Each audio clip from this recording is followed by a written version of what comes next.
So dude, here's the thing. Everything that you're telling me says inflammation. That's what's considered the root of all disease, is inflammation. The body just gets inflamed. What are you doing for anti-inflammatories? Because if the body's too inflamed, it's not gonna work right. Think of it like this. Think of all your fat cells. They create inflammation. You hurt yourself, inflammation. But what we're looking at really for you is health. So as we look at inflammation, a lot of times the fat causes inflammation. Toxicity causes inflammation. So you really wanna look at several things that can rid the body of inflammation. Again, just the root of all disease. What can we do for the anti-inflammatories? It's your diet. Food is always information. Food can either heal the body or food can hurt the body. Very rare is food neutral.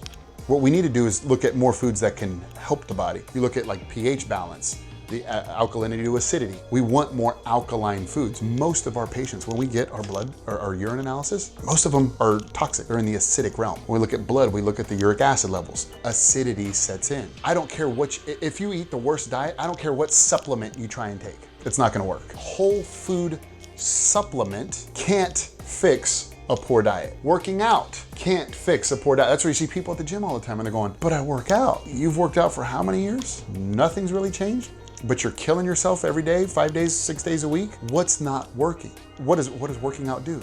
Working out causes more inflammation. What do you do when you go to the gym? Just say, I'm gonna work biceps. When I do bicep curls, here's my muscle fibers. My muscle fibers are going to rip. I'm going to create chaos. I'm gonna send white blood cells there. I'm gonna send my blood there to start to heal the body, right? Because what we want is that scar tissue. That's how you build big muscles. So if I'm constantly creating chaos in the body, we don't mind about chaos as long as it's controlled chaos. We can drive 100 miles an hour on the highway. It's kind of scary if you do it on a motorcycle, but if you do it in a Mercedes to where you have airbags everywhere, seatbelts everywhere, that's fine. We don't mind controlled chaos. We're trying to mitigate our risk. It's a little bit scarier on a motorcycle than it is in a car that has airbags everywhere. So same thing, for overall inflammation, we don't want to eat all bad food. I just had a guy in here this morning too, goes, well, Jonas, if you want me to cut out sucralose, which is a fake sugar, if you want me to cut out sucralose and aspartame for my protein shakes, but what if I eat sugar still on the weekends? I go, that's fine. There's gonna be yin and yang, but you can't go negative, negative, negative, negative, negative. You can't just yang your entire life, right? It's gonna be, I'm gonna live fast and die young? Sure, then you can yang all you want. Can we get some yin back in there? A balance, just bringing that, that's what we call in the body homeostasis, rebalancing out the body. So if we've caused inflammation, that's fine. The body wants to get rid of inflammation unless we don't allow it to, which if you look at our diets, what do we have? Fast food, dead food, devitalized food. And then we go and eat an empty harvest because this apple is nowhere near as healthy as it was 30, 40 years ago. And it's organic, but it's still nowhere near as healthy as it was 30, 40, 50 years ago just because of the soil depletion. So when we look at some of the soil depletion, what was one of the biggest elements in the soil? Sulfur. Sulfur is a really big one, right? There's like 70, 80 different minerals that we should be getting from our soil. And now we're getting about 15 to 20. Sulfur is a big one that is in a lot of fruits. We get patients on that and they go, oh my God, my joints do feel better. I feel like they can breathe again. I'm like, great. Hemp, we look at hemp, our focus product, really, really big on anti-inflammatories. When patients get on like this little combination right here, you see like swelling in ankles. They're going, hey, I can take on and off my rings again. It's like, yeah, you were just inflamed and we can literally do that within about a week. But we also want to couple it with a what? Good diet. Correct.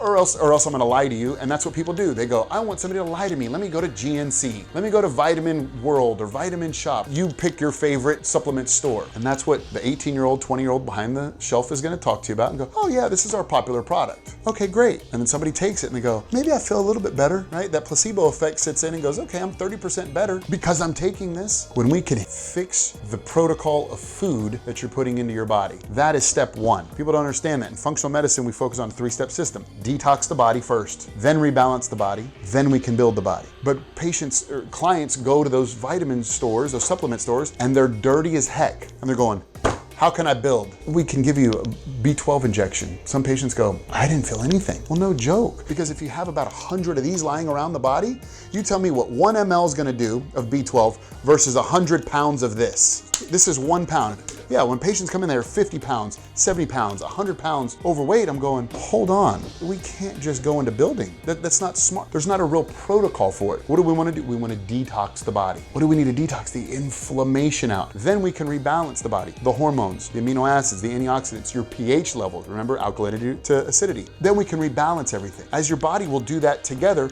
once you detox, it typically rebalances itself out, going back in that state of homeostasis. Then we can build. If it's mood, if it's sleep, if if it's energy, if it's muscle, if it's fat loss, because a lot of that's going to be fixed in the first two realms. So when people come in and go, Jonas, I'm inflamed, it's a whole education, and they go, how come no one's ever taught us that? I don't know.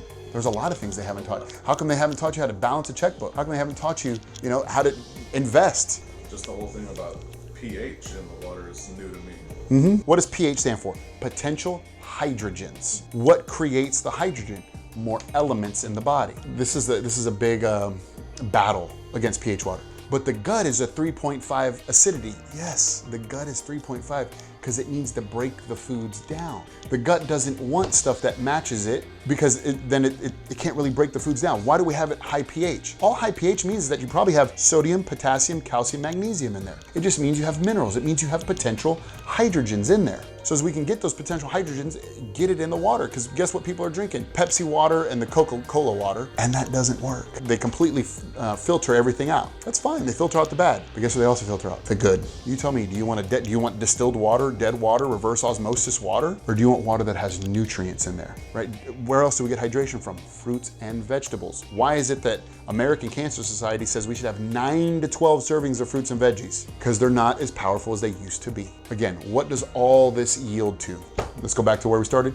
Inflammation. If you can understand that and we can start to help the body can do what? Heal itself. No supplement is going to heal the body. All the foods that we put into the body will allow the body to heal itself. Then once we get our food right, now we can start adding in these little supplements here and there. And some of those supplements can work good for detoxing when accompanied with a good protocol of food. We understand it, we know it intuitively, we know it. When somebody watches this, they're gonna go, I get it. But sometimes we just have to have that talk with ourselves, because we can sit here and go, I've tried everything.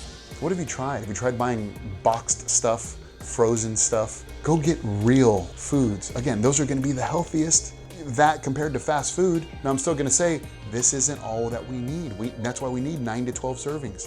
That's why we need good amino acids. We want those good fats. We want those good proteins. We want everything in combination, which is considered kind of your macronutrients. Because once we feed the body what it wants, the body can act intuitively. It's been programmed 400,000 years, however old the human body is, it's been programmed to fix itself. It's smarter than we are. It's a lot smarter than we are. We just have to give it that chance, that fighting chance. So stop creating inflammation, because that inflammation looks like this. It stops off cellular communication. If I want my cells to talk, but I have no cell service, and I'm saying, hey, you got a bad guy coming, you got some cancer coming to you. They're rogue cells, and it's like Pac-Man. Once a bad cell eats a good cell, it turns into a bad cell. So now it's like a Pac-Man. I'm going, hey, they're coming. Hey, bad guys are coming, but I can't get a signal. Guess what?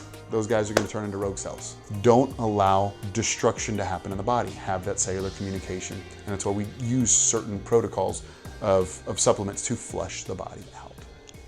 Fair enough?